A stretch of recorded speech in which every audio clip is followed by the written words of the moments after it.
বিশ্ব বাংলা 24 টেলিভিশনের জানা অজানা পর্বে আপনাদের সবাইকে স্বাগত জানাচ্ছি।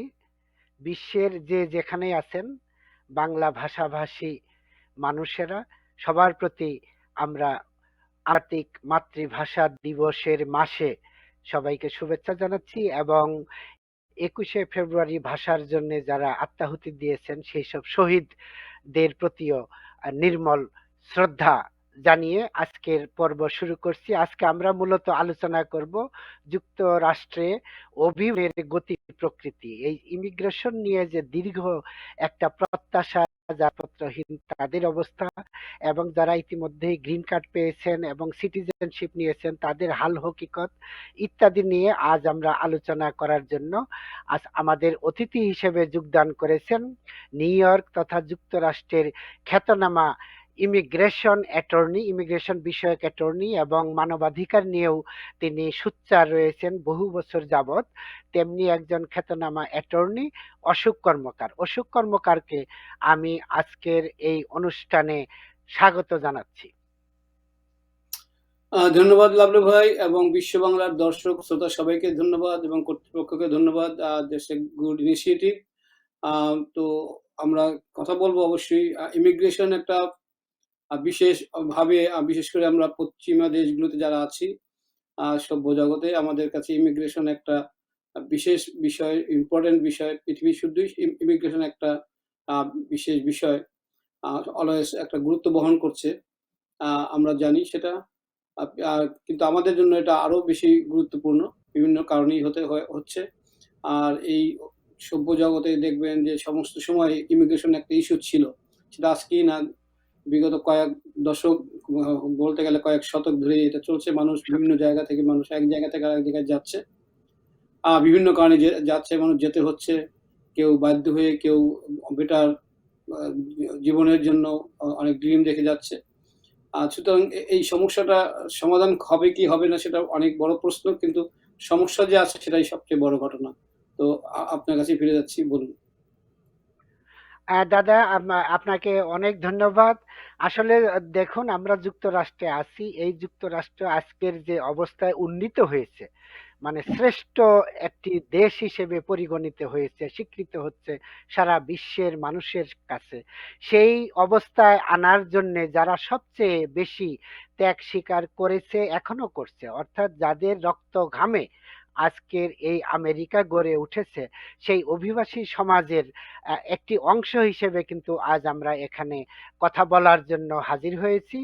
তবে এটি অত্যন্ত দুর্ভাগ্যজনক যে যুক্তরাষ্ট্রের এই অভিবাসনের যে একটা দীর্ঘদিনের পুঞ্জীভূত একটা সমস্যা রয়েছে, একটা ভঙ্গুর ব্যবস্থা রয়েছে, সেটাকে সংস্কারের জন্য বারবার দাবি উঠে এবং এই দাবি কিন্তু আজকে প্রথম নয়। এই যখন বিল ক্লিন্টন প্রেসিডেন্ট ছিলেন তখন যেমন উঠেছে, তারপরে রিপাবলিকানদের ধারাক্রম অতিক্রম করে প্রেসিডেন্ট বারাক ওবামার আমলের সময়েও সবাই গভীর আগ্রহে ছিলেন যে একটা হিল্লা হবে যারা কাগজপত্রহীন এ দেশে আছে তাদের। এরপর সে সময়ও কিছু নেই, এরপর ডোনাল্ড ট্রাম্পের আমলে সম্পূর্ণ উল্টো ঘটনা ঘটেছে। অর্থাৎ অভিবাসীদের এই যে শ্রম মেধার বিনিয়োগ, সেটাকে অস্বীকার করে অভিবাসনের বিরুদ্ধেই প্রেসিডেন্ট ডোনাল্ড ট্রাম্প বিভিন্ন পদক্ষেপ গ্রহণ করেছিলেন। সেগুলো থেকে কিছুটা পরিত্রাণ লাভে সক্ষম বাইডেনের দায়িত্ব গ্রহণের পর। কিন্তু জো বাইডেনের যে অন্যতম প্রধান নির্বাচনী অঙ্গীকার ছিল যে তিনি ক্ষমতা গ্রহণের পরই এই দেশে যে প্রায় 1,16,00,000 কাগজপত্রহীন অভিবাসী রয়েছেন তাদের কোনো না কোনোভাবে তিনি বৈধভাবে বসবাসের সুযোগ দেবেন। তে বাইডেনের 1 বছর অতিক্রান্ত হয়েছে, সেই ব্যাপারে এখন পর্যন্ত কিছু হয়নি। অর্থাৎ যে হতাশার সাগরে হাবুডুবু খাচ্ছিল কাগজপত্রহীন অভিবাসীরা, বাইডেনের সময়েও একই অবস্থা দেখা যাচ্ছে। তো এই ব্যাপারে নানান কথা বলে কংগ্রেসের উভয় কক্ষই নানান সময় নানান অঙ্গীকার করছে। তো আপনি যেহেতু অভিবাসনের আইন নিয়ে কাজ করছেন এবং সমস্যাক্রান্ত অভিবাসীদের উদ্ধারের জন্য আইনগত লড়াই চালিয়ে যাচ্ছেন আদালতে। সুতরাং আপনার কাছ থেকে জানতে অনেক মানুষই আগ্রহী। যুক্তরাষ্ট্রের প্রবাসীরা যেমন আগ্রহী, তেমন বিশ্বের অন্যান্য অঞ্চলে যারা যুক্তরাষ্ট্রকে স্বপ্নের দেশ ভাবে, তাদের মধ্যে যে একটা কৌতূহল আছে যে আসলে কি হচ্ছে যুক্তরাষ্ট্রে, সেসব জানতে আগ্রহী বলেই আপনার কাছে আমরা এসেছি। আপনার কাছেই বিস্তারিত জানতে চাচ্ছি যে এই যে অবস্থা, এর পরিসমাপ্তি আদৌ ঘটবে কিনা, অভিবাসীদের দুঃখ দুর্দশার মোচন আদৌ হবে কিনা। ধন্যবাদ। আপনার অনেক প্রশ্ন, কঠিন প্রশ্ন এবং সহজ উত্তর নেই এর জন্য। প্রথমত হলো আমরা যারা অভিবাসী, আমরা অবশ্যই একটা বিরাট অংশই আমরা ভূমিকা রাখি বা রাখছি। নিজের দেশে নিজ দেশে আমরা অনেকেই সেই সুযোগ আমরা পাইনি। বিভিন্ন কারণেই হয়তো আমাদের দেশ ত্যাগ করতে হয়েছে, আমরা এখানে এসেছি। সুতরাং সাধারণভাবেই এটা নিয়ে কোনো বিতর্ক নেই যে আমরা এখানে আছি নতুন জীবনের জন্য। আগে আমি বলেছিলাম যে কেউ এসেছি আমরা এখানে বাধ্য হয়ে, কেউ এসেছি নতুন জীবনের জন্য, যে ভালো বেটার মানে অধিকতর উন্নততর জীবনের জন্য। সেই অর্থে আমরা সবাই কন্ট্রিবিউট করছি।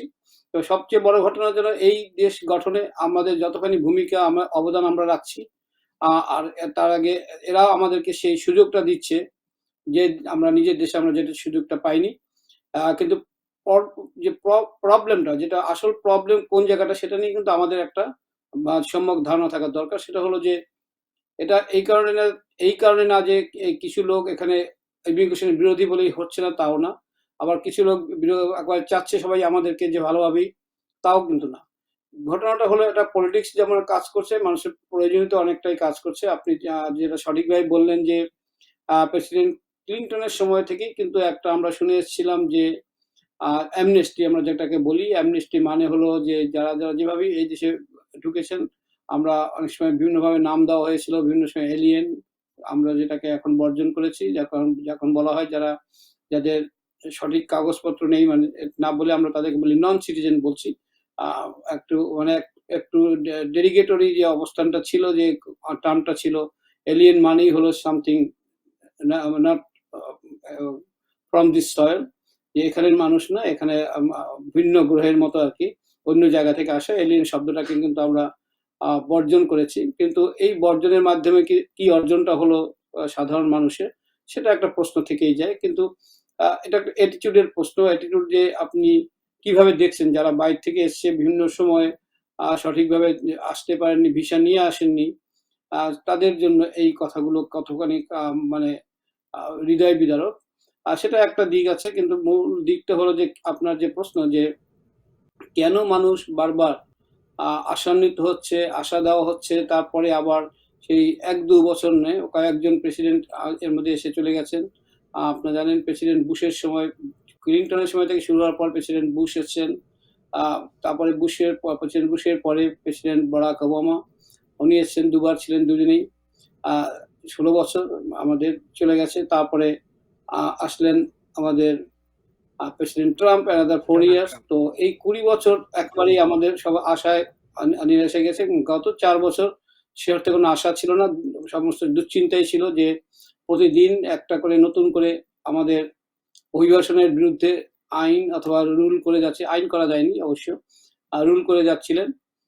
তাদের পুরো মানুষকে হতাশা শুধুমাত্র না, মানুষকে এমন চরমভাবে বিভ্রান্তিকর এবং মানুষকে যাকে বলি আমরা হ্যারাসমেন্ট এর মধ্যে ছিল। সবাই একটা আতঙ্কের মধ্যে ছিল, প্যানিকড।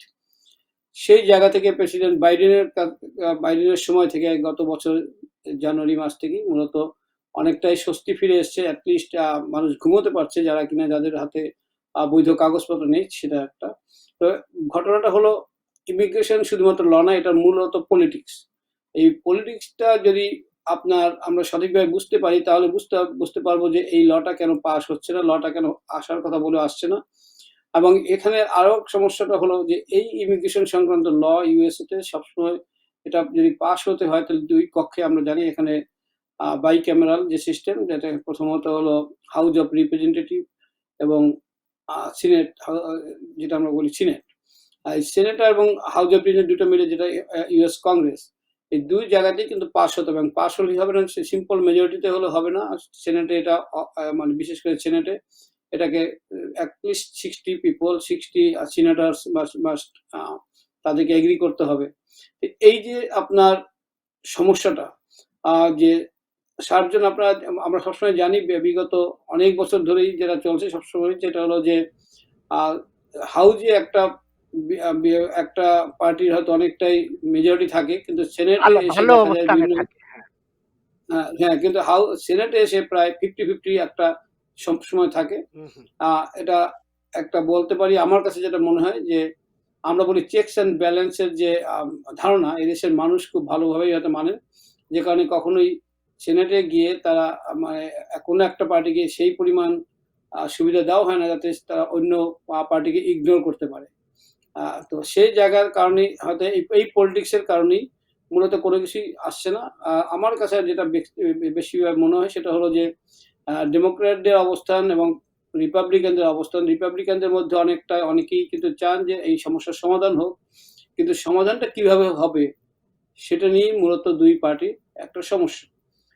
রিপাবলিকানরা মনে করেন যে যারা অভিবাসী আছে তাদেরকে সুবিধা দেওয়া হোক, কিন্তু তাদের সিটিজেনশিপ এর দিকে না নেওয়া হোক। আর ডেমোক্র্যাটরা মনে করেন তাদেরকে সিটিজেনশিপ পাঠিয়ে দিতে হবে। অর্থাৎ আপনাকে যদি কোনো বৈধকরণের কোনো প্রক্রিয়া যায় এবং আল্টিমেটলি যাদেরকে বৈধ করা হবে তাদেরকে সিটিজেনশিপ যাতে পেতে পারে, আল্টিমেটলি সেই একটা পথে রেখে করা হবে। এই দুটোর মধ্যে একটা পলিটিক্স রয়ে গেছে। যদি আমরা অনেকেই জানি, ডেমোক্র্যাটরা মনে করেন যে যারা কিনা অভিবাসী তাদের ভোটার হবে। কাজেই তাদেরকে যদি ভোটাধিকার না দেওয়া যায় তাহলে তাদের এই যে সুবিধাটা দেওয়া হলো সেটা থেকে তারা যে সুবিধাটা পাবেন, তাদের পাওয়ার কথা সেটা পাচ্ছেন না। আচ্ছা। এবং রিপাবলিকানদের আমরা জানি তাদের মধ্যে অনেকটাই ধারণা আছে যে এই দেশের হোয়াইট যারা তারা আরো বেশি করে আনুপাতিকভাবে কমে যাচ্ছে এবং এদেরকে যদি ভোটাধিকার দেওয়া হয় অভিবাসীদের, তারা মূলত ভোট দেবে আপনার ডেমোক্র্যাটদের। সুতরাং সেই সেই জায়গাটায় তারা কখনো রাজি হচ্ছে না যে যখন তাদেরকে মানে সিটিজেনশিপ পাতে দেবে। কিন্তু এই ২ জায়গায় যদি কোনো একটা জায়গায় যদি ২ পক্ষ একত্রিত হতে পারতো যে যদি ভোটাধিকার না এই মুহূর্তে না, শুধুমাত্র তাদেরকে বৈধভাবে থাকার এবং এখানে করা যাক, তাহলে হয়তো আমার ধারণা এটা একটা গতি পেত। যেটা এখনো হচ্ছে না। এটা আমার কাছে মনে হয় যে মূল কারণ যে কেন এটা একটা জায়গায় এসে স্টপ হয়ে যাচ্ছে। যদিও অনেক বেশি কথা বলা অথচ হচ্ছে, অনেক আমরা বেশি বলা হচ্ছে। হ্যাঁ, আমরা সর্বশেষ তথ্য অনুযায়ী আমরা এটা জানি যে যুক্তরাষ্ট্রের যে মোট জনসংখ্যা তার এখন প্রায় 4,49,00,000 মানে বিদেশে জন্মগ্রহণকারী মানুষ আছি, অভিবাসী যাদেরকে বলা হয় 4 কোটি, 4.5 কোটি, 33 কোটির মধ্যে। আবার এর বাইরে আরো প্রায় 1.25 কোটি বিদেশি আছে যারা এই যে কাগজপত্রের অপেক্ষায় আছে, যাদের এখন কাগজপত্রহীন বলছি।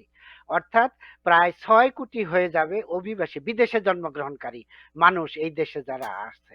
এবং এদের মধ্যে আরেকটা পরিসংখ্যান আমরা জানি সর্বশেষ, যে এই যে মোট শ্রমশক্তির 18% এই বিদেশে জন্মগ্রহণকারীরা অর্থাৎ অভিবাসীরা। এবং তারা কিন্তু অনেক বেশি অবদান রাখছে তাদের মেধা দিয়ে, কায়িক শ্রম দিয়ে এবং অন্যভাবে পরামর্শ দিয়ে। এগুলি কিন্তু এবং রাজনীতিকরা যাদের কথা আপনি বললেন সিনেট এবং হাউজে যারা নেতৃত্ব দেন তারা কিন্তু এটা স্বীকার করেন। মাঝে মাঝে হোয়াইট হাউস থেকেও অকৃপণ ভাবে এটা স্বীকার করা হয় যে অভিবাসীরা এই দেশের উন্নয়নে অবদান রাখছে, অপরিসীম ভূমিকা রাখছে। তারপরেও কেন রিপাবলিকান পার্টিতে যদি অভিবাসীদের পক্ষে লোকজন থেকেই থাকেন, তাহলে এখন সিনেটে 50 জন ডেমোক্রেট আছেন ভাইস প্রেসিডেন্ট বাদে, আবার রিপাবলিকানও আছেন 50 জন। তো ওই 50 জন রিপাবলিকানের মধ্যে থেকে 10 জন রিপাবলিকানও যদি ডেমোক্রেটদের সাথে আসে, তাহলে বাইডেনের যে একটা প্রত্যাশা যেটা অঙ্গীকার করছেন সেই পরিপূরক একটা বিল পাস হতে পারে। তো এটা কেন হচ্ছে না বলে আপনার মনে হয়? এইখানে কি সমস্যাটা যে 10 জন রিপাবলিকানের সমর্থন আমরা ডেমোক্রেটরা পাচ্ছেন না এই অভিবাসন সংস্কারের যে বিলটা ঝুলে আছে সেটা পাস করার জন্য? আপনার কি আপনি মনে হয়? আপনি ১ম এ বলেছিলেন যদি ১০ জনকে নিয়ে আসা যায় বা যদি ১০ জন রিপাবলিকানরা সম্মত হয়। যদি একটা ফ্রেঞ্চ হ্যাঁ, প্রবাদ আছে, আমি বলি। ফ্রেঞ্চ প্রবাদটা হলো এরকম যদি দিয়ে যদি কোনো বাক্য শুরু করা যায় তাহলে পুরো প্যারিস শহরকে একটা বোতলের মধ্যে ঢুকানো যায়। তো প্রশ্নটা হলো যদি যেত। তো যদি আমরা আগেই বলেছি যে এটা কঠিন বাস্তবতা যে প্রত্যেকে স্বীকার তো করেন। স্বীকার করা এক কথা। আর সেইটাকে নিজের যখন স্বার্থের বিপক্ষে যখন যাবে সেইটাকে মেনে নেওয়া আরেক কথা। আমি স্বীকার করছি যে ওনারা ভালো। কিন্তু ওনার ভালো যদি আমার কোনো কাজে না লাগে অথবা আমার স্বার্থের বিপক্ষে যায় তাহলে আমি সেই ভালোটাও আমি চাই না। তো এই জাতীয় মানসিকতা তো আছেই সবার মধ্যে। মানুষের একটা আর পলিটিক্সে তো আমরা জানি সবাই পলিটিক্সে মানুষ হলো সবচেয়ে বেশি স্বার্থপরের জায়গায় থেকে নিজের অবস্থান থেকেই মানুষ পলিটিক্সকে ব্যাখ্যা করে। এবং সেটাকে চেষ্টা করে বলার জন্য যে it is more logical than others. তো সেদিক থেকে আপনার রিপাবলিকানদের মধ্যে এই ধারণা খুবই প্রবল যে আল্টিমেটলি যাদেরকে আমরা দেব সিটিজেনশিপ দেব। এখানে আরেকটা জিনিস হলো যে একটা ভিন্ন কিছু গ্রুপ আছে যারা কিনা আপনার এদেশে আসলে তারা জানে যে তারা হয়তোবা রিপাবলিকান পার্টির সমর্থক হবে। কিন্তু যেহেতু এদেশে কোনো ডিসক্রিমিনেটরি ল পাস করা সম্ভব না এবং মেজরিটি একটা অংশই হবে গিয়ে তাদের ধারণা যে ডেমোক্র্যাটদের সাপোর্টার, সেহেতু তাদের ধারণা তাদের অবস্থান হলো যে এই সিটিজেনশিপ পার্টটাকে রুখে দেওয়া।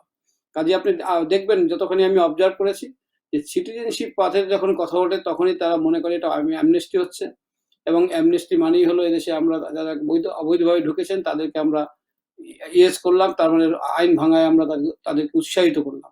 কিন্তু এই একই যদি যুক্তিটা যদি আমরা একটু এক্সটেন্ড করি, যদি সিটিজেনশিপ দেওয়াটা হয় তাদেরকে মানে উৎসাহিত করা, তা এদেশে তাদেরকে যদি ওয়ার্ক পারমিটও দেওয়া হয় সেটাও তো এক ধরনের উৎসাহিত করাই হলো।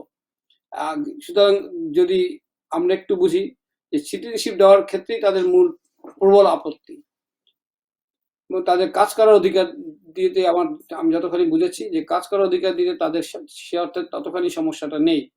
তো এ থেকেই বোঝা যায় তাদের ভয়টা যে আইন ভঙ্গ করার জন্য আমরা ইন্সপায়ার করেছি সেটা না, মূলত অন্য জায়গায় সেটা ডিপ পলিটিক্স এবং আমরা সেটা ভালো করে বুঝতেই পারি।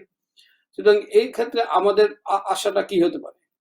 আসলে আমাদের জন্য খুব একটা আমি সে অর্থে এই আশা দেখি না যদি না রিয়েলি ডেমোক্রেটরা একটা জায়গায় আসেন যে আমরা আপাতত যারা এখানে আছেন তাদের সিটিজেনশিপ পথের কথা চিন্তা না করে অ্যাটলিস্ট বৈধভাবে থাকার ব্যবস্থাটা করে দিই।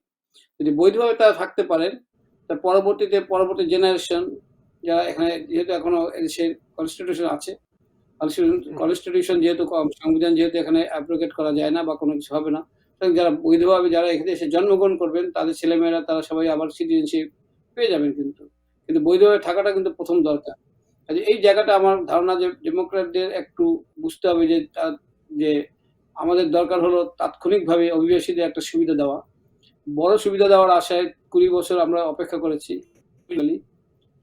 আর আর কতদিন অপেক্ষা করা যাবে? সুতরাং সিটিজেনশিপ পাওয়া কত জরুরি তার চেয়ে বেশি হলো কতখানি বৈধভাবে এদেশে থাকা অনেক বেশি জরুরি। সেটা আমার মত যে একমাত্র ডেমোক্রেটরা যদি সেই জায়গাটায় করে যে আমরা যারা এদেশে আছে যারা বৈধ কাগজপত্র নেই তাদের অনেক they are under shadow, let them work, let them come out, let them work here um, legally and then see what happens in the future.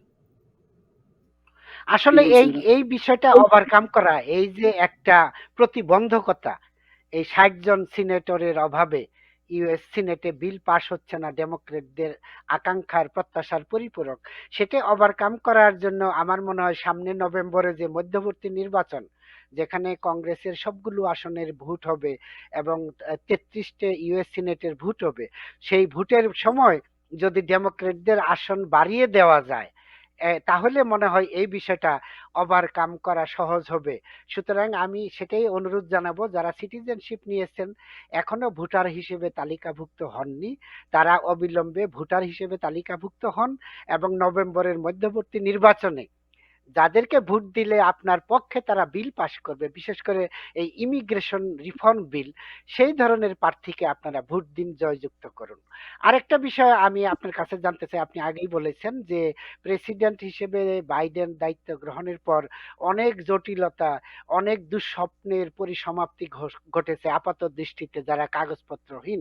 তো এর মধ্যে যারা রাজনৈতিক আশ্রয় প্রার্থনা করতেছে এবং করেছে, এই বাইডেনের সময়ে তাদের অবস্থাটা কি? সেই সব অ্যাসাইলামের যে আপনি শুনানিতে যান, এটার কি কোনো সুফল আদৌ আসতেছে? যদি না আসে তাহলে যারা এখনকার ঝুলে আছে, যাদের আবেদন বিবেচনাধীন, তাদের জন্য আপনার কি পরামর্শ? ধন্যবাদ। প্রথমত হলো জানেন যে আমাদের ইমিগ্রেশন কোর্ট এটা হলো মূলত ডিপার্টমেন্ট অফ জাস্টিসের আন্ডারে অ্যাডমিনিস্ট্রেটিভ কোর্ট। সাধারণভাবেই এটা সরকার বা আমাদের অ্যাটর্নি জেনারেল যিনি থাকেন, যে সরকার যখন থাকেন, যে অ্যাডমিনিস্ট্রেশন যে থাকে তার সাথেই তারাই নির্বাচন করেন কে অ্যাটর্নি জেনারেল হবেন। এবং সাধারণভাবেই সে কারণেই আপনার প্রত্যেকটা ইমিগ্রেশনের যখনই কোনো সিদ্ধান্ত হয়, ইমিগ্রেশন কোর্টগুলো অনেকটাই তাদেরকে ফলো করে বা তাদের আইনগুলো ফলো করতে হয়। কিন্তু ইমিগ্রেশন কোর্টগুলোকে যে একটা ইন্ডিপেন্ডেন্স দেওয়া ছিল, প্রেসিডেন্ট ট্রাম্পের সময় কিন্তু সেই ইন্ডিপেন্ডেন্স অনেকখানি আপনার লঙ্ঘিত হয়েছে। যেটা প্রেসিডেন্ট বাইডেনের সময় কিন্তু এটা অনেকটাই ফিরিয়ে দেওয়া হয়েছে। কাজেই এখন আমাদের যারা ইমিগ্রেশন জাজ আছেন, তারা অনেকটাই আমি বলতে পারি যে স্বাধীনভাবেই তারা সিদ্ধান্ত নিতে পারছেন যে কোনো একজন অ্যাসাইলাম পাবেন কি পাবেন না। শুধু অ্যাসাইলামের ক্ষেত্রেই বলছি না, অন্যান্য অনেক ক্ষেত্রেই। তো প্রেসিডেন্ট ট্রাম্প যখন ছিলেন, ওনার যেটা ছিল যে আইন যেহেতু উনি চেঞ্জ করতে পারেননি, বিভিন্নভাবে কোনো একটা রুল করে, কোনো একটা মেমোর মাধ্যমে অনেকগুলো অধিকারকে কার্টেল করেছেন। তার মধ্যে অন্যতম একটা হলো যে ওয়ার্ক পারমিট পাওয়া, অ্যাসাইলিদের ক্ষেত্রে ওয়ার্ক পারমিট পাওয়া, যারা এদেশে আমরা জানি আগে ছিল যখনই কেউ এসে অ্যাসাইলাম চাইতো, তারা ১৫০ দিন তাদের অ্যাপ্লিকেশন যদি ১৫০ দিন পর্যন্ত পেন্ডিং থাকতো, ডিসিশন না নেওয়া হয় ১৫০ দিনের মধ্যে, তাহলে ১৫০ দিনের পরে ওনারা ওয়ার্ক পারমিটের জন্য এপ্লাই করতে পারতেন। এবং আরো ৩০ দিন পর তাদের সেই অ্যাপ্লিকেশন বিবেচনায় যেত এবং পরবর্তীতে আপনার তারা ওয়ার্ক পারমিট পেতেন। প্রেসিডেন্ট ট্রাম্প এসে এটাকে ঘুরিয়ে চেঞ্জ করে রুলটাকে একটা বিপর্যয়কর অবস্থার মধ্যে ফেলে দিয়ে এমন একটা অবস্থা করলেন যে এখন পর্যন্ত সেই ভূত নামছে না, এবং অনেকেই বিভিন্নভাবেই যারা অ্যাসাইলাম অ্যাপ্লিকেশন করছেন তাদেরকে মানে ওয়ার্ক পারমিট না দেওয়ার জন্য তারা অনেক চেষ্টাই করে যাচ্ছেন। প্রেসিডেন্ট বাইডেনের সময় আমরা আশা করেছিলাম যে এটা একটা অনেকটাই সুবিধা হবে, কিন্তু সামহাউ প্রেসিডেন্ট বাইডেন এই যে তার যে হোমল্যান্ড সিকিউরিটি যারা আছেন দায়িত্বে, তারা কিন্তু এই জায়গাটায় কিন্তু এখনো সেই সমাধানটা করছেন না। এটা খুব অমানবিক। বিশেষ করে আমরা জানি যে আমেরিকা বাইরে অন্যান্য সভ্য দেশে, সিভিলাইজড কান্ট্রি ওয়েস্টে, সেখানে যদি অ্যাসাইলাম শিকারদের থাকা খাওয়ার ব্যবস্থা করা হয়। কিন্তু আমেরিকাতেই শুধুমাত্র যদি আপনি ডিটেনশনে না থাকেন, ডিটেনশনের বাইরে যদি থাকেন, তাহলে আপনার থাকা খাওয়ার কোনো নিশ্চয়তা নেই। You have to earn. এবং একই সময়ে তাদেরকে থাকা এবং খাওয়ার কোনো নিশ্চয়তা না দিয়ে তাদেরকে আবার বলা হচ্ছে যে আমরা তাদেরকে বৈধভাবে কাজ করার অনুমতিও দেব না। তো এটা খুবই অমানবিক। কারণ হলো যেসব সভ্য দেশে যারা অ্যাসাইলাম সিক করে তাদেরকে থাকা খাওয়ার ব্যবস্থা করে। সুতরাং আপনার ওয়ার্ক পারমিটের তখন প্রশ্নটা অনেকটাই অবান্তর হয়ে যায়। বিকজ আপনি যখন সরকার যখন আপনাকে টেক কেয়ার করছে, তখন আপনি অবশ্যই আপনার ওয়ার্ক পারমিটের আর কোনো দরকার নেই সে অর্থে, থিওরিটিক্যালি। কিন্তু আমেরিকাতে আমাদের যেটা হয় সেটা হলো যে সরকারের পক্ষ থেকে কোনো আপনার এখানে থাকা খাওয়ার ব্যাপারে কোনো রকম দায়িত্ব নেওয়া হয় না। সুতরাং একটাই মাত্র পথ খোলা থাকে, সেটা হলো যারা আসছেন তাদেরকে ওয়ার্ক পারমিট দিয়ে এটলিস্ট যখন পর্যন্ত তাদের কেস পেন্ডিং আছে, তখন তাদেরকে সেই তাদের যে জীবিকা নির্বাহের পথটাকে সুগম রাখা। কিন্তু এটা খুবই আমার কাছে অমানবিক এবং অযৌক্তিক মনে হয় যে তাদের ক্ষেত্রে ওয়ার্ক পারমিট না দেওয়া, এবং এটা চলছে। প্রেসিডেন্ট বাইডেনের সময় কিন্তু এটা খুব একটা বেশি চেঞ্জ হয়নি। আমরা বিভিন্ন সময় যেসব নীতিমালা দেখছি যে কি কারণে একজন পাচ্ছেন এবং কি কারণে অন্যজন পাচ্ছেন না, এরকম কোনো রকম বোঝা যাচ্ছে না। একই কারণে যে দুজনের মধ্যে যদি একই কারণ বিদ্যমান থাকে, আপনি একজন হয়তো ওয়ার্ক পারমিটকে তাকে দেওয়া হচ্ছে, আরেকজনকে দেওয়া হচ্ছে না। তাদেরকে বলা হচ্ছে তুমি তো আমরা জানেন যে যখনই কেউ এদেশে প্রবেশ করে, সেখানে তারা সাধারণত টেক্সাস, ক্যালিফোর্নিয়া থেকেই বেশি যারা এদেশে ঢুকেন। তো তারা যখনই সেখানেই তাদের ইমিগ্রেশনের হিয়ারিং হওয়ার কথা, কিন্তু তারা যখন নিউ ইয়র্কে চলে আসেন, তখন তাদের প্রেসিডেন্ট ট্রাম্পের সময় যে রুলটা খুব বেশি করে ব্যবহার করা হয়েছে যে আপনি ইচ্ছা করেই আপনার কেসটাকে ডিলে করেছেন। আপনি এই যেখানে আপনি প্রথম ধরা দিয়েছিলেন সেখানে আপনার মামলাটা না করে, এবং সে কারণে আপনি ধরে নেওয়া হবে যে আপনি ইচ্ছাকৃতভাবে এদেশে আপনার কেসটাকে আপনি দেরি করেছেন, সুতরাং আপনি ওয়ার্ক পারমিট পাবেন না। তো সেই যদি হয় তাহলে দেখা যাবে যারা বর্ডার থেকে এদেশে এসছে এবং অ্যাসাইলাম সিক করছে তাদের কারো পক্ষেই আর ওয়ার্ক পারমিট পাওয়া সম্ভব না। কিন্তু আমরা দেখছি প্রায় বিশেষ করে এই সময় ৮০-৯০ ভাগ লোক কিন্তু সেই ওয়ার্ক পারমিট পাচ্ছে। 10% 15% কিন্তু পাচ্ছেন না। এই যে বৈষম্যটা করা হচ্ছে এর ফলে অনেক রকম মানুষের হয়রানি হচ্ছে। অনেকে আবার পেতে গেলেও যে যাদের কথা বলছি পাচ্ছে তারাও কিন্তু সহজে পাচ্ছেন তা না। তো সুতরাং এই ক্ষেত্রে আপনার দেখা যায় প্রেসিডেন্ট বাইডেনের সময় কিন্তু আমরা ঠিক ততখানি খুশি হতে পারছি না। আমেরিকান ইমিগ্রেশন লয়ার্স অ্যাসোসিয়েশন বিভিন্ন সময় সেই কথাগুলো কিন্তু খুব জোরালোভাবে বলছে যে প্রেসিডেন্ট বাইডেন যে আমাদেরকে প্রতিশ্রুতি দিয়েছিলেন সেই পুরোপুরি সেই প্রতিশ্রুতি উনি রাখছেন না বা রাখতে পারছেন না কোনো কারণেই হোক। কিন্তু আপনার ট্রাম্পের সময় আপনি দেখবেন যে ট্রাম্প যেভাবে ইমিগ্রেশনের বিরুদ্ধে উনি বলেছেন ওনার পুরো সময়ে ইমিগ্রেশন এগেইনস্ট ঠিক পুরো দমে কিন্তু সেই কাজই করে গেছেন। অবশ্যই আমরা পছন্দ করিনি কিন্তু একটা জিনিস খেয়াল করার কথা সেটা হলো যে ওনার যে নির্বাচনী প্রতিশ্রুতি ছিল সেই নির্বাচনী প্রতিশ্রুতি মতো ইমিগ্রেশনের বিরুদ্ধে যা করা দরকার সবার বিরুদ্ধে সেটা উনি করেছেন। কিন্তু নির্বাচনী প্রতিশ্রুতি থাকা সত্ত্বেও প্রেসিডেন্ট বাইডেন কিন্তু সে অর্থে ততখানি অ্যাগ্রেসিভলি সেই কাজটা করতে পারছেন না। আমরা এটা সঠিক ঘটনা যে অনেকগুলোই প্রবলেম রয়ে গেছে কিন্তু যে যে এইগুলো ছিল মেমো ছিল বিভিন্ন রকম মানে আইনের বাইরে যেসব মেমো রুল যেগুলো আছে সেগুলোকে দিয়ে পূর্বের জায়গায় ফিরিয়ে নিয়ে গেলেও কিন্তু প্রেসিডেন্ট ট্রাম্পের আগে যেটা ছিল সেই অবস্থায় ফিরিয়ে নিয়ে গেলেও মানুষ কিন্তু অনেকটাই সুবিধা পেত। তো সেই সব জায়গায় আমরা বলতে পারি যারা কিনা বিভিন্নভাবে সংগঠনের সাথে জড়িত, বিশেষ ডেমোক্রেটিক পার্টির সাথে জড়িত যারা আছেন বাংলাদেশী এখানে, তাদেরকে আমি বলব যে তারা যেন একটু তাদের সংগঠনের মধ্যে, পার্টির মধ্যে এই কথাকে জোরালোভাবে নিয়ে আসেন যে প্রেসিডেন্ট বাইডেনকে আমরা যদিও মনে করি যে উনি প্রতিশ্রুতি রক্ষা করবেন কিন্তু সো ফার আমাদের ১ বছরের হয়ে গেল, ১ বছরের বেশি কিছু হয়ে গেল। কিন্তু আমরা কিন্তু সেটা কাঙ্ক্ষিত ফল পাইনি। ধন্যবাদ। আরেকটা বিষয় এখন শোনা যাচ্ছে, অভিযোগ করা হচ্ছে যে যারা বেআইনিভাবে মেক্সিকো সীমান্ত অতিক্রম করে যুক্তরাষ্ট্রে ঢোকা প্রবেশের পরে গ্রেপ্তার হয়েছেন তাদের অনেককেই ছেড়ে দেওয়া হচ্ছে। এতে প্রচলিত আইন মানে ফলো করে মানে ছেড়ে দেওয়া হচ্ছে না। যেমন আগে ছেড়ে দেওয়া হতো, প্যারোলে মুক্তি দেওয়া হতো।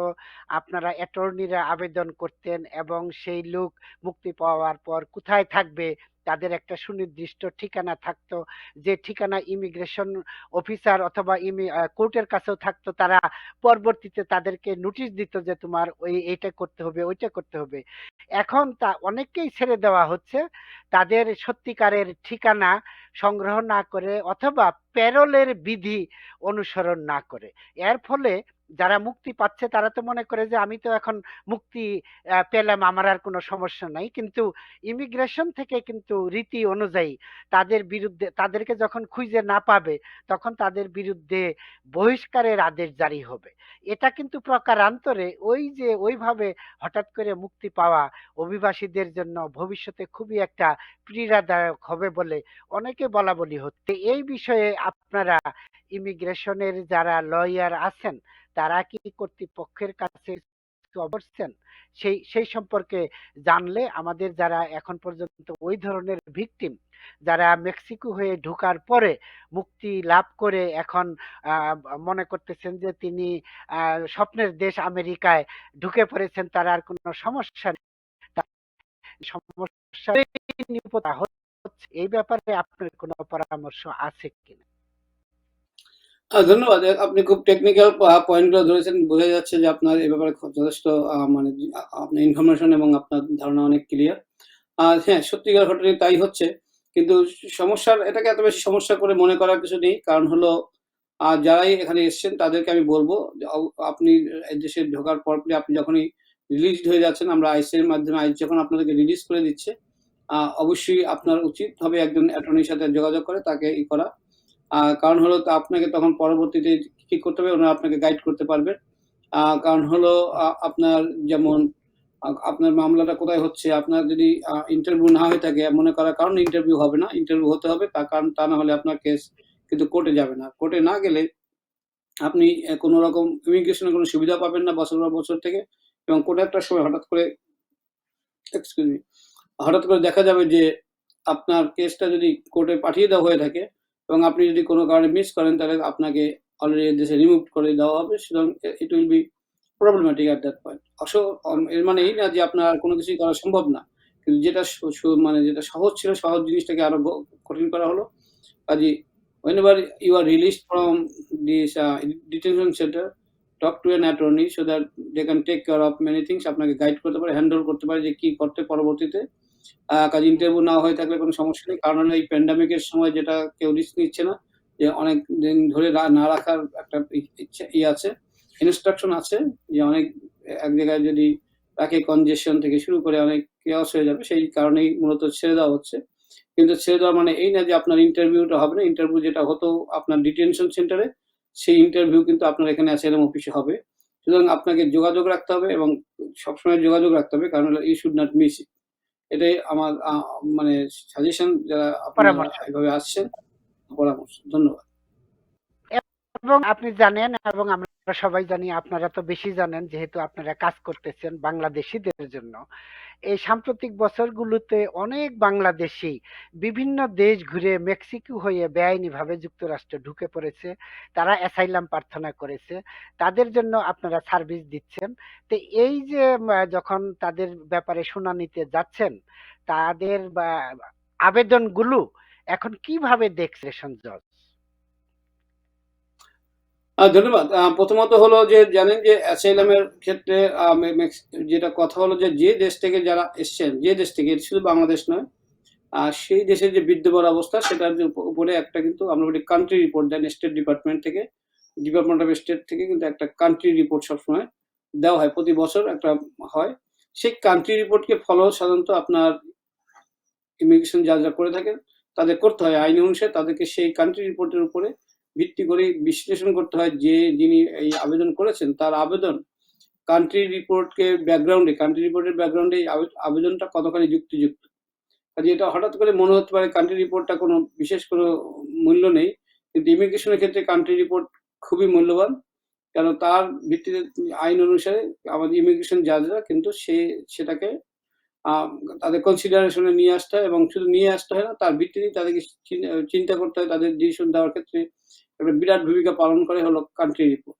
সুতরাং আমাদের কান্ট্রি রিপোর্ট যে বিগত বছরগুলোতে যা দেখছেন তাতে আমরা বুঝতেই পারছি যে এটা খুবই derogatory, আমাদের জন্য অনেকটাই হতাশার প্রতিফলন ঘটছে এবং সাম্প্রতিক সময়ে র‍্যাবের উপরে এবং নেতৃত্বের উপরে যে নিষেধাজ্ঞা হয়েছে সেগুলো কিন্তু অনেক ক্ষেত্রেই যারা অ্যাসাইলাম করছেন তাদের অবস্থানটাকে এটাকে জাস্টিফাই করছে যে হ্যাঁ, দেশে যে মানে বিরোধী কণ্ঠ, মাইনরিটি কণ্ঠ কিন্তু রুদ্ধ হচ্ছে এবং তারা কথা বলতে পারছে না। তাদের উপর অত্যাচার চালানো হচ্ছে এবং বিশেষ করে আপনার দেখা যাবে যে যেটা বলা হচ্ছে যে গুম, আমরা যেটা বলি এনফোর্সড ডিসঅ্যাপিয়ারেন্স, যেটা আমাদের আজকেই আমি দেখলাম পররাষ্ট্রমন্ত্রী বলছেন যে উনি এই জিনিসটা বুঝতেই পারছেন না। কিন্তু এটা বোঝার জন্য কিছুই না, গুগল করলেই বোঝা যাবে যে ওটাকে কি বলে এবং যেটা বাংলাদেশে করছেন সেটা হলো সেটাই।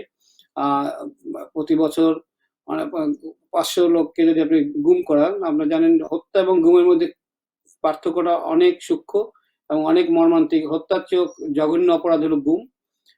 কারণ হলো গুমের মাধ্যমে একজন মানুষ যারা পরিবার তারা কিন্তু সারা বছর ধরেই তারা প্রতীক্ষায় থাকেন যে হয়তো ফিরে আসবেন। জহির রায়হানের ক্ষেত্রে আপনারা জানেন যাকে নিয়ে গিয়েছিল, তারপর আসেনি। বছর পর বছর মানুষ এখনো সেই আমরা আর্তনাদ শুনি। তো এই ঘটনাটা ঘটছে কি? যেই যাকেই বলি আমরা, যাকে সন্ত্রাসবাদী বলি না কেন, প্রত্যেকের অধিকার আছে বিচার পাওয়ার এবং রাষ্ট্রের যেসব নিয়ম আছে তার ভিত্তিতে বিচার করার আ ইয়া কোনো প্রবলেম নেই যদি আপনি সবকিছু সঠিকভাবে চলে। সুতরাং কোনো অজুহাত নেই যে রাষ্ট্রে আমরা ধরলে সাংবিধানিক বিচার বিভাগ অধিকার, ছেড়ে দিচ্ছে। সাংবিধানিক অধিকার তার বিচার পাওয়া প্রত্যেক নাগরিকের। এটা তো বাংলাদেশের অবশ্যই, অবশ্যই। সংবিধানও প্রত্যেক নাগরিকের সেই অধিকার সংহত করার অঙ্গীকার করেছে। সেটা করতেই। আর একটা বিষয় আমি জানতে চাচ্ছি, করোনার পরিপ্রেক্ষিতে এই যে পারিবারিক কোটায় যারা আবেদন করেছে তাদের অনেকের ১৮-১৯ বছর যাবৎ অপেক্ষা করতেছে। এখন কোনো ইন্টারভিউ হচ্ছে না। এই ব্যাপারে কি কোনো আশাব্যঞ্জক সংবাদ আপনার কাছে আছে কিনা? যেহেতু আপনারও তো নিশ্চয়ই অনেক ক্লায়েন্ট আছে যারা আবেদন করে অপেক্ষায় আছে। তাদের ভাই-বোনকে আস কিংবা আপনজনকে দেশে আনার জন্য। আশার কথা একটাই যে প্যান্ডেমিক হয়তো শেষের দিকে আসছে, আমাদের অনেকের ধারণা, যে আমাদের মানে বিশেষ করে বিশেষজ্ঞদের ধারণা এবং আমরা সেটা শুনে আমরা আশান্বিত। যে প্যান্ডেমিক যত তাড়াতাড়ি শেষ হবে। আমার ধারণায় ব্যাকলগ গুলো তাড়াতাড়ি আমরা চলা শুরু করবে। সেই ট্রেন আবার চলা শুরু করবে। তো ট্রেন চলা শুরু করলেও সেই ট্রেন যখন মানে ট্রেনের পুরোপুরি যারা আমরা যাত্রী, সে আমার হুম, হুম। মানে কামরা পর্যন্ত আসতে, আসতে যেটুক সময় লাগে, সেটুক সময় অনেক সময় বেশি মনে হবে। অপেক্ষা সুতরাং অপেক্ষা একটু হ্যাঁ, ধৈর্য ধরে অপেক্ষা করতে হবে।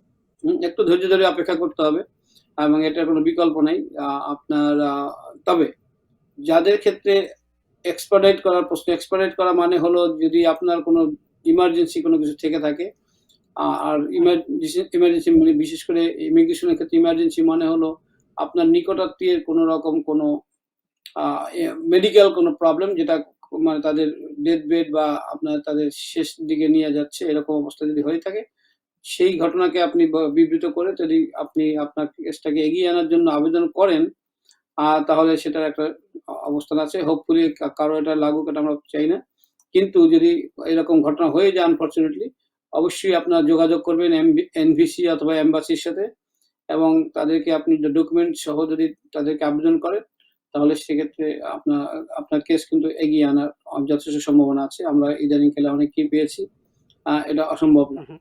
এটাই একমাত্র এই মুহূর্তে এ আমাদের আশার আলো এটা খুবই যে একটা এরকম হ্যাঁ, এটা একটা আশার আলো যারা মানে অসুস্থ হয়ে ক্রমান্বয়ে মৃত্যুর পথে যাচ্ছে, তারা যদি আত্মীয়স্বজন আসার আগেই মারা যায় তাহলে সেটা তো আর হবে না। সেই কারণটা দেখিয়ে তাহলে এই আবেদনটা expedite করা যাবে তাদের আত্মীয়কে আনার জন্য।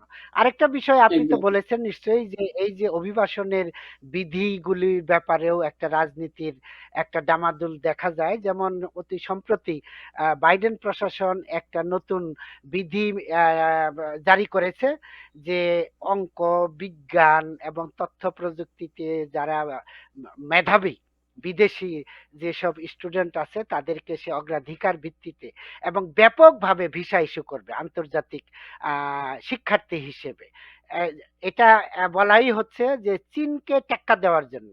গত কয়েক বছরের পরিসংখ্যানে দেখা গেছে বিদেশের এইসব মেধাবী এই তথ্য প্রযুক্তির জগতে কিংবা বিজ্ঞানের ক্ষেত্রে, অঙ্কের ক্ষেত্রে কিংবা অন্য ক্ষেত্রে যারা বিশেষভাবে মেধাবী তাদেরকে চীন অনেক বেশি ভিসা দিয়েছে তাদের দেশে শিক্ষা গ্রহণের জন্য।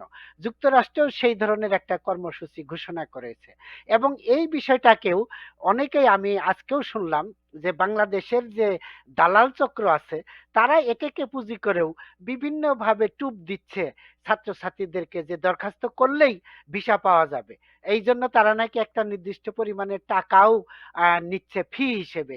এই ধরনের কিন্তু কথা বাইডেন প্রশাসন থেকে বলা হয় নাই যে নির্দিষ্ট ফি দিতে হবে, প্রচলিত রীতি অনুযায়ী তারা আবেদন করবে। তো আপনি ইমিগ্রেশনের অ্যাটর্নি হিসেবে এই ব্যাপারে আপনার পরামর্শ কি? যেহেতু বাংলাদেশ থেকেও বিপুল সংখ্যক মেধাবী ছাত্র শিক্ষার্থী যুক্তরাষ্ট্রে আসতে আগ্রহী। ধন্যবাদ। আপনি অনেক কথাগুলো বলেছেন এবং আমি প্রথমত হলো কারণটাও আপনি বলেছেন যে আমরা হয়তো চায়নাকে টেক্কার প্রশ্ন আমেরিকার যেটা আছে STEM যেটাকে বলি সায়েন্স, টেকনোলজি, ইঞ্জিনিয়ারিং, ম্যাথমেটিক্স এই ৪ টা ক্ষেত্রে যারা ছাত্র মেধাবী ছাত্র তাদেরকে বিশেষ সুবিধা দেওয়া যাতে করে আমাদের এখানে কন্ট্রিবিউট করতে পারে। এটা অনেকদিন ধরেই প্রচলিত আছে এখানে। এটা চায়নার বরং চাইনিজ অনেক ছাত্রই কিন্তু সেই সুবিধাটা অনেক পেয়েছেন। তো চায়না থেকে অনেক ছাত্রছাত্রী এখানে এসছেন এবং তাদের ইদানিংকালে যেটা হয়েছে সেটা হলো যে তাদের মধ্যে একটা বিরাট অংশ বা বিভিন্ন কারণে তারা চাইনিজ সরকারের পক্ষে কাজ করতে বাধ্য হন বা করে থাকেন। সে কারণে অনেকেই যেমন আসাটা অনেকটাই রেস্ট্রিক্টেড হয়ে গেছে। সেই জায়গাটায় কিন্তু চায়নার বাইরে যারা আছেন তাদের জন্য একটা জায়গা খুলে গেছে। আর চায়নাকে পলিটিক্স এ অবশ্যই যে টেক্কা দেওয়ার প্রশ্ন আসেই যেটা আমেরিকা তার অবস্থান বজায় রাখতে চাচ্ছে এবং চায়না যেকোনোভাবেই হোক না কেন সেই জায়গাটাকে ধাক্কা দিয়ে সরাতে যাচ্ছে।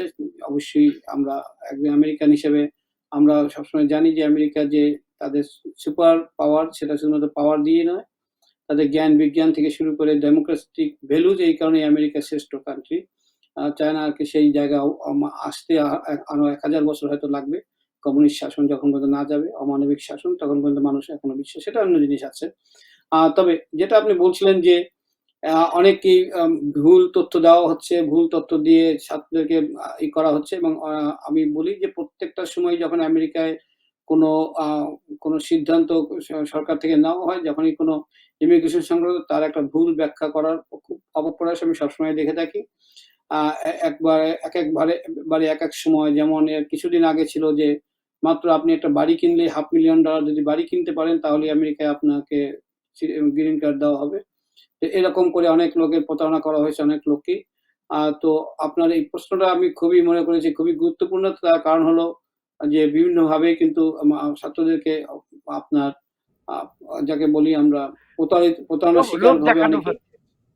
লোভ দেখানো হবে। কাজেই আমার যারা ছাত্রছাত্রী হবেন তাদেরকে আমি একটা জিনিস বলি, এখন আপনার ইনফরমেশন এর জন্য কারো কাছেই জিজ্ঞেস করার দরকার নেই। এমনকি ইমিগ্রেশন লয়ারকেও দরকার নেই। Just go online, Google it and go to the State Department websites and then usca.gov and State Department website যান। সবকিছু you will get lots of information that will tell you what to do. যারা আপনাদেরকে প্রতারণা করতে চায় most of the time আমি বিশ্বাস করি তারা আপনাদের চেয়ে অনেক, অনেক কম মেধাবী। তারা জীবনের অন্য জায়গায় পরাজিত বলেই তারা আপনাদেরকে উপরে থেকেই আপনাদের যে আশা ও ড্রিম উপরে থেকে আপনাকে প্রতারণা করেই বড় হতে চাচ্ছেন। বিরাট অংশই তাই। আমি বলব না সবাই, কারণ সবাইকে আমি জানার কোনো স্কোপ আমার নেই। তবে বিরাট একটা অংশই তারা মেধাবী না, মেধাহীন লোক, কিন্তু তারা প্রতারণায় অনেক বেশি মেধা অর্জন করেছেন। সেটাকে মেধা বলা যাবে না, দুর্বুদ্ধি। এবং সে কারণে আপনারা অবশ্যই এই বর্তমানে যখন ইনফরমেশন এর যুগে কিন্তু আপনাকে অপেক্ষা করতে হবে না যে একজন অ্যাটর্নির সাথে কথা বলি তারপরে জানি কি ঘটনা। Just go online and get all the information that you need in the beginning.